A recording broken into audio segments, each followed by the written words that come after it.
What's up guys, it's me Jody and I'm back with another video, and in today's video it's going to be a fashion video. Okay, so last year I was planning on making a trend prediction video. I never got to filming it, and then I watched a couple of people's trend prediction videos and I was like, I was about to say that. Like, my iPhone storage went out, so delete a couple of videos. But we're back, and I was saying that I'm about to make a fashion video about trends. I don't remember what I was saying. Actually, I don't remember what I was saying. So we might as well get into the video before my storage ends itself again. I have a couple of trend predictions and a couple of things that we should expect to see this year, and then some of them we've already been seeing, some of them we're yet to see, some of them I'm being hopeful for. So let's get into it. So on my list here is titled 2026 Trend Forecast for the Fashion Girlies, and the weather is kind of Android. Okay, I'll stop now. The first thing on my list here is Android quality pics. So we've seen a lot of iPhone 5, iPhone 6, 7, basically the people using the older models of the iPhone to take videos and pictures for the feel of it.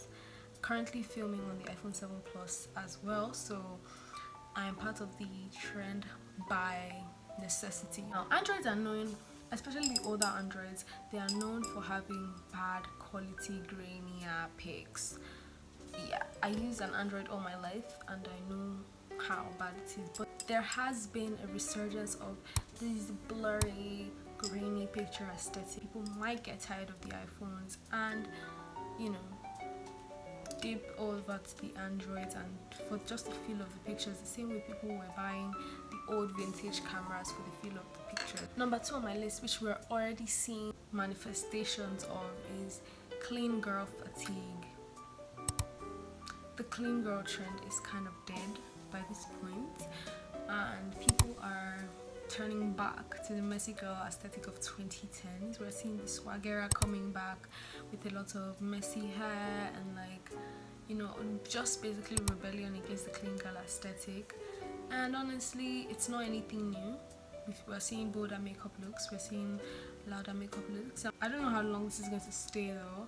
I feel like with the conservatism that the world is currently taking, the clean girl might not actually be gone completely, but that's a topic for another day. Wow, this is one that I've not seen a lot of people talk about, but I had it on my list last year, and this year I've already seen it a couple of times, and I'm like, I predicted that. And that's the off-shoulder top. I remember when I was younger, I used to really want off-shoulder tops. I'd tell my mom anytime we went to the tailor, that was the style I always wanted her to get sewn for me. And out of nowhere, it vanished. Nobody was wearing the off-shoulder tops anymore. They became, you know, a signifier of the 2018 era, 2017 era.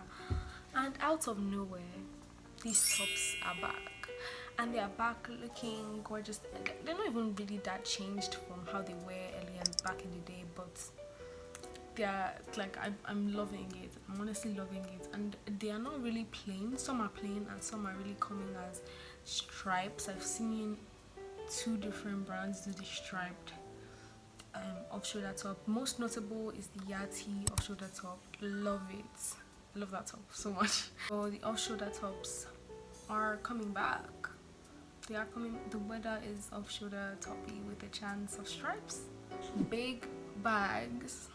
This kind of ties in with the clean girl fatigue, the clean girl aesthetic fatigue, and the coming in of the messy girl era. I think we're going to see a lot of big bags, and they're not necessarily going to be in the form of the messy girl aesthetic. Some are just going to be big bags. The big bag is coming back, especially everybody wanting to go back in time.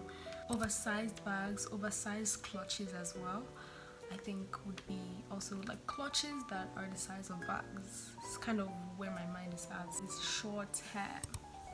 I did watch a video one time saying the length of people's hair can be a signifier of the times. I've been seeing a lot of girls cut their hair. Actually, this is a wig, but all the more a signifier of the times. Short hair is really just popping up everywhere. Everybody's hair is short. Everybody has a pixie cut. Not everybody, obviously, but like the major faces. Shorter hair is coming back in, and I honestly love to see it. I love short hair. Patterns in general. So I did mention the stripe pattern already, but we've probably seen the polka dot pattern. We've seen the leopard print pattern go around. Patterns will still continue going around in 2026. I'm really curious to see how it changes throughout the year. And now I'm seeing more of stripes. So stripes might be the pattern for 2026. Just saying. It might be another pattern, but for now I've been seeing a lot of stripes, and I think the weather is stripy.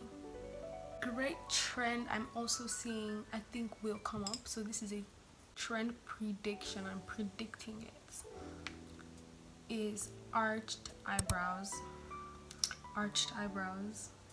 Yes, we have all seen a lot of the thin girls thinning out their eyebrows. I did that. I thinned my eyebrows. I went the straight thin eyebrow route, but I think we're going to go back to our roots. Arched eyebrows.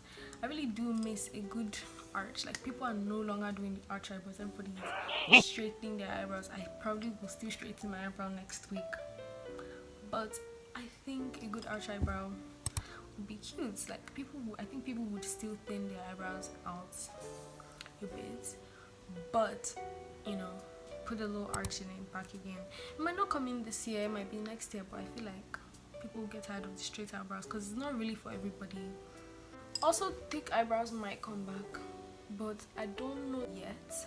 Next thing is hats. The trend of hats for this year might be, you know, I think we might see berets. I used to wear them a lot in school. They were really a common head wear choice for church, and eventually they became a signifier of things like cultism, and artists used to wear berets back in my day. All of a sudden they just fizzled out. I've not really been seeing a lot of berets anymore. I think they will come back, and I think when they come back they will be the It's girl hat choice. Right now I've been seeing a lot of the fisherman caps. I really do like those hats. Yeah, and I think they would eat down with like a bust down. Picture this: black bust down hair, purple beret or red beret or whatever, and like, just, it's going to be so amazing. And you know it. Now for the color of the year. When I mean color of the year, the color of last year was white according to Pantone, but when I say color of the year, I mean color of the year, colors that would be seeing brands do more of. Last year was red, like wine. Actually, it was like a wine ox blood type color, but all the bags were that color, all the shoes were that color. In fact, till now I'm still seeing a lot of shoes and bags that are that color, burgundy, reddy, wine type color. Nails were always that color, but now I think the color will be purple, specifically plum. I think would see a lot more of that shade in stores, that particular shade of purple in stores. And yeah, I personally love that color, so I wouldn't be mad at it honestly, but it might become tiring. Skinny jeans. Is this the year we would see the return of skinny jeans? Skinny jeans never actually left completely. Day to day, people wear skinny jeans, but in the fashion scene, skinny jeans did take a break, and now they're back. They're back, and they're going, like, skinny jeans aren't going to completely leave the circulation, and they aren't going to completely be in the spotlight as well. But I do think they would be making their grand entrance slowly into fashion. That's really my 2 cents on the trends I think we'll see more of this year, and the trends we're already seeing this year. I have been your host, Jody. Please do like and subscribe if you want to, but I would really appreciate it. Yeah, thank you so much for watching this video. Come again soon.